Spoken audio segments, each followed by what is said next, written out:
My name is Emily Carter, and I've spent the last 24 years of my life learning to survive without a father. Some people might say that makes me bitter. They'd be right. The morning it all came crashing down started like any other Tuesday in New York City. I stood in front of my tiny bathroom mirror, buttoning up the crisp white blouse I'd splurged on at Macy's, telling myself this was my moment. 6 months at Meridian Capital, and I'd finally landed a seat at the quarterly executive meeting. Junior account manager or not, I was going to make them remember my name. If I'd known whose name I'd be remembering instead, I would have called in sick. The conference room on the 42nd floor was all glass and chrome, the kind of place that made you feel small even when you were trying to stand tall. I arrived 15 minutes early, clutching my portfolio like a shield, and took a seat halfway down the long table. Other executives filed in, their expensive suits rustling with importance, barely glancing at the young woman who clearly didn't belong among the sharks. Then he walked in. I didn't recognize him at first. Why would I? The only photo I'd ever seen of David Morgan was a faded snapshot my mother kept hidden in a shoebox, taken when he was barely 20. But when Jennifer from HR introduced the visiting CEO from our parent company's West Coast division, something in my chest went cold. David Morgan. His name tag confirmed what my gut already knew. He was older now, silver threading through his dark hair, expensive watch catching the light as he shook hands around the room. Distinguished, successful. Everything my mother never got to be because he left her with nothing but a baby on the way and a broken heart. I couldn't breathe. The walls seemed to close in as he made his way around the table. And then I saw her.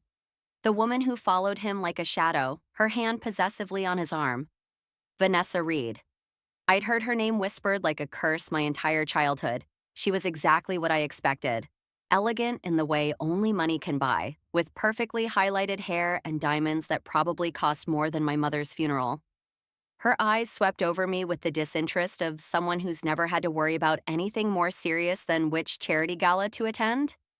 My hands were shaking. I pressed them flat against my thighs under the table, willing myself to stay calm, to be professional. This was my career. I couldn't let ancient history ruin everything I'd worked for. But then David's eyes met mine. For just a second, I saw recognition flicker across his face.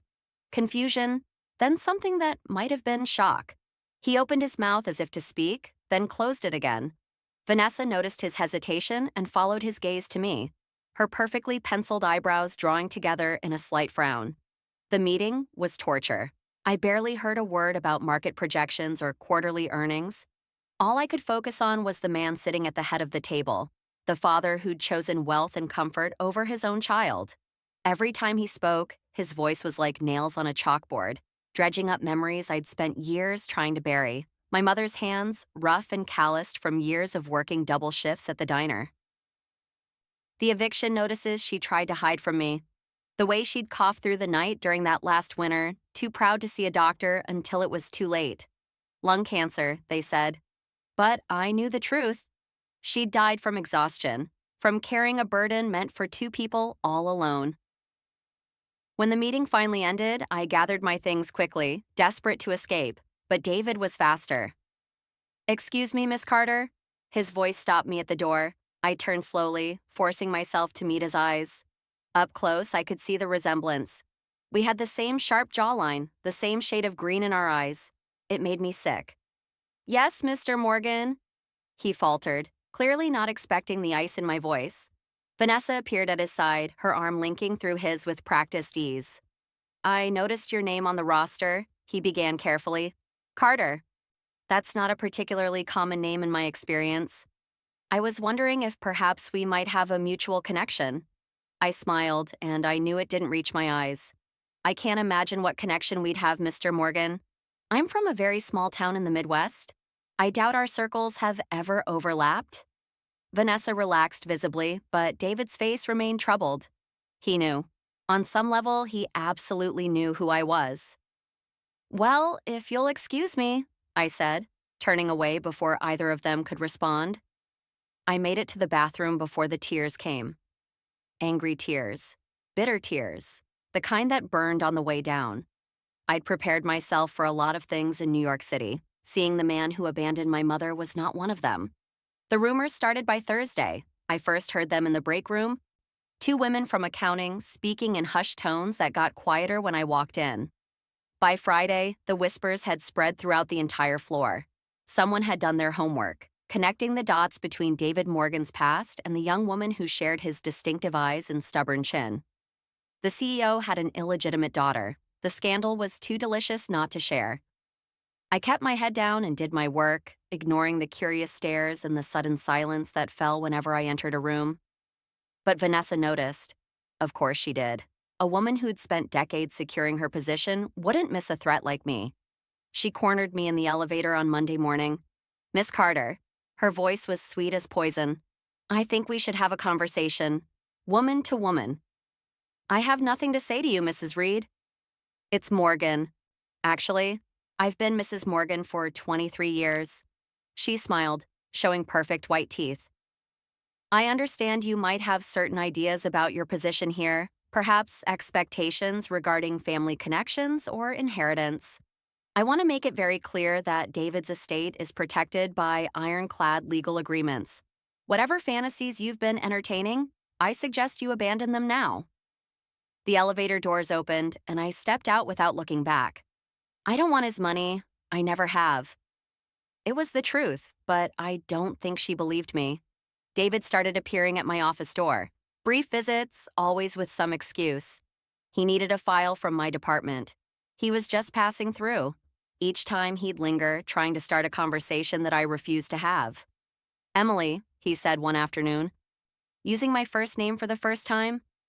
"Please, I think we need to talk." "About what, Mr. Morgan?" I kept my eyes on my computer screen, fingers flying over the keyboard. "If you have notes on the Jacobson account, you can email them to my supervisor." "You know that's not what I mean." "I don't know anything about you, Mr. Morgan, and I'd like to keep it that way." His face crumpled slightly, and for a moment, I almost felt sorry for him. Almost. "Your mother," he began softly. "Laura, is she—" "She died 5 years ago." The words came out flat, emotionless. I'd learned not to show pain around people who'd already hurt me. "Cancer, she couldn't afford treatment until it was too late." He went pale. "Emily, I didn't know. I swear I didn't know." "About the cancer or about me?"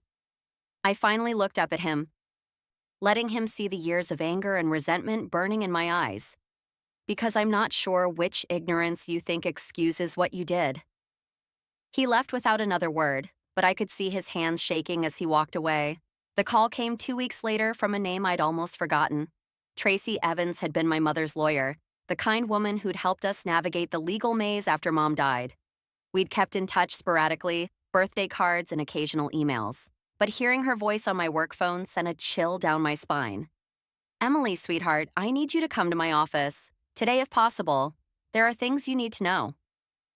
Tracy's office was a cramped space in Queens, filled with case files and the smell of bitter coffee. She looked older than I remembered, more tired, but her eyes were kind as she gestured me to a chair. "I've been wrestling with this for years," she began without preamble. "Your mother made me promise not to tell you certain things unless the right moment came. I think that moment has arrived." She slid a thick folder across the desk. Inside were letters, dozens of them, addressed to my mother at addresses we'd lived at throughout my childhood. All returned, marked moved, no forwarding address, or return to sender. All from David Morgan. "He looked for you," Tracy said quietly. "For years, Emily. He hired private investigators, contacted every Laura Carter in the Midwest, checked hospital records. He never stopped searching." My hands were numb as I flipped through the letters. Some were short, desperate pleas for contact. Others were longer, detailing his regrets, his anguish at not knowing where we were. There were bank statements, too, showing monthly deposits into an account set up in my mother's name. Money she'd never known existed. "I don't understand," I whispered. "Mom said he left, that he chose Vanessa and never looked back." Tracy's expression hardened. "Your mother believed that. She had good reason to. But the truth is more complicated." She pulled out another document, this one a sworn statement notarized years ago. "David came to me 3 years ago. He'd finally found evidence of what really happened. I took his statement, but your mother had just passed, and you were grieving. I didn't know how to tell you. The statement laid it out in clinical detail.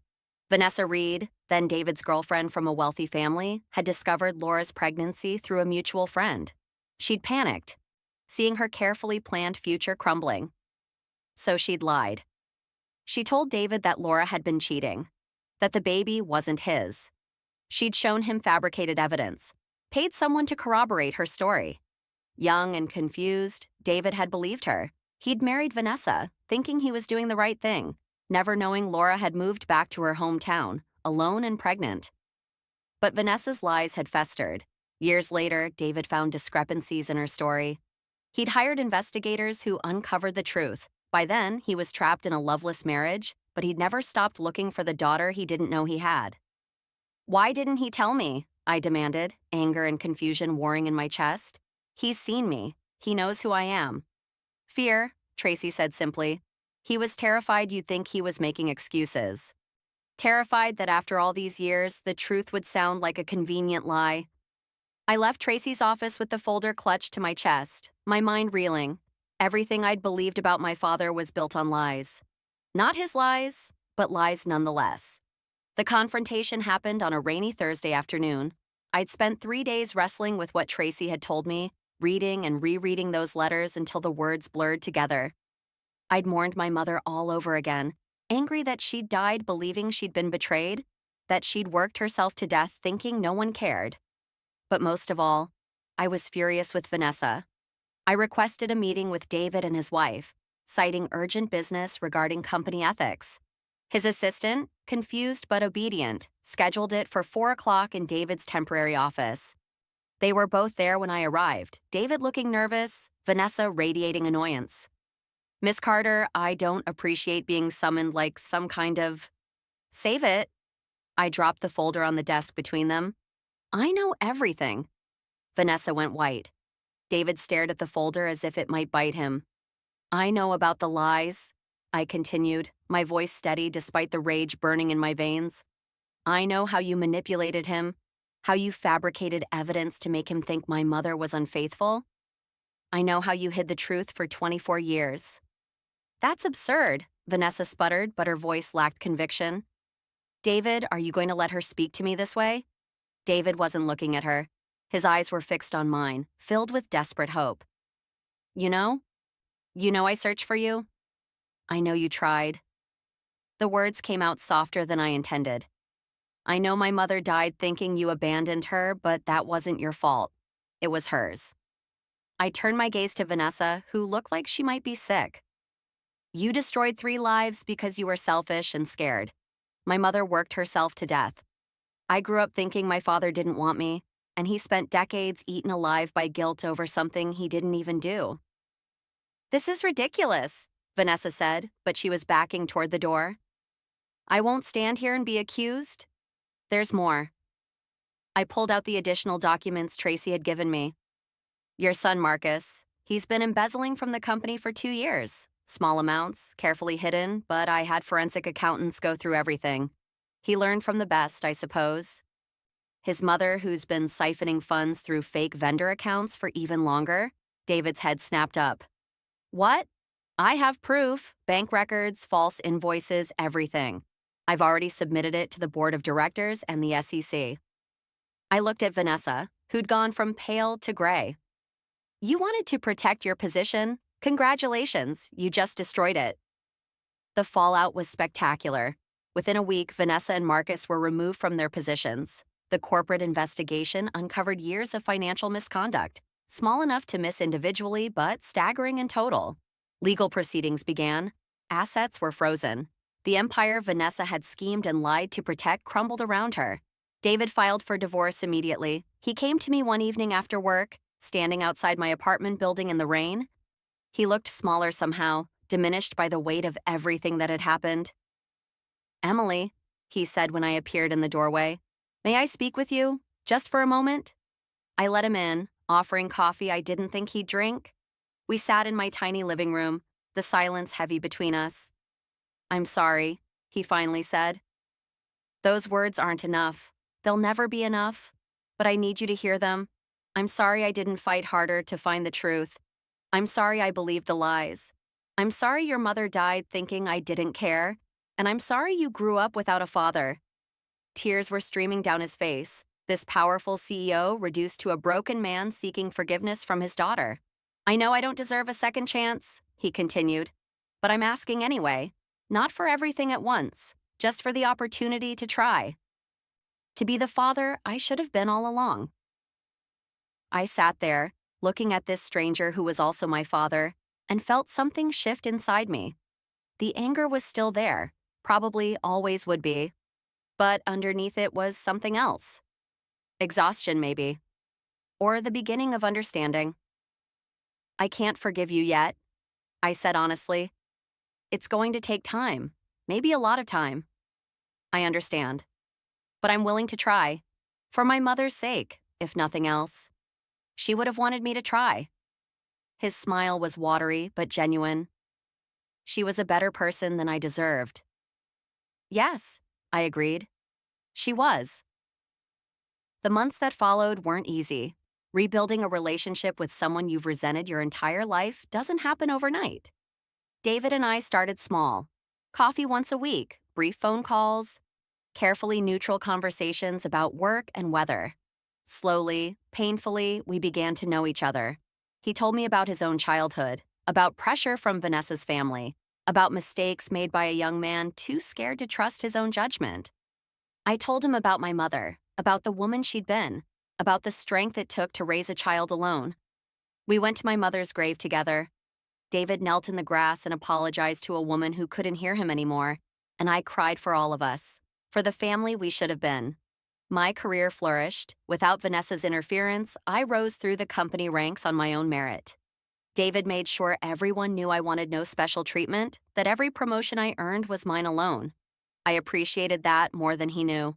A year after that first meeting, David asked if he could take me to dinner for my birthday. We went to a small Italian restaurant, nothing fancy, and over pasta and wine, he told me stories about his grandmother, my great-grandmother, who'd apparently been as stubborn as I was. She would have loved you, he said. She would have loved your mother, too. I wish I could have introduced them. Me too, I said, and I meant it. As we left the restaurant, he paused on the sidewalk. Emily, I want you to know something. I don't expect you to call me Dad. I know I haven't earned that. But I want you to know that I consider myself the luckiest man in the world to be your father, even if I failed at it for so many years. I looked at him, this man who'd lost so much time with me, and felt the last of my anger begin to dissolve. Not because he deserved forgiveness, but because I deserved peace. Thank you, I said softly. For not giving up, for searching, even when you didn't find us. That matters. I'll never stop trying to make up for lost time. I know. We walked back to his car through the New York evening, and for the first time in my life, I understood what it meant to have a father. Not because he was perfect, but because he was trying. And sometimes, that's all any of us can do. The wounds didn't heal overnight. Some never healed completely. But time, as it turns out, doesn't just deepen pain. Sometimes, if you let it, it can soften the edges until you can breathe again. I still miss my mother every day.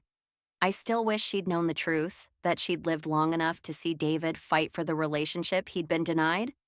But I also know that wherever she is, she'd be proud of me for choosing forgiveness over bitterness, for breaking the cycle of pain that threatened to define my life.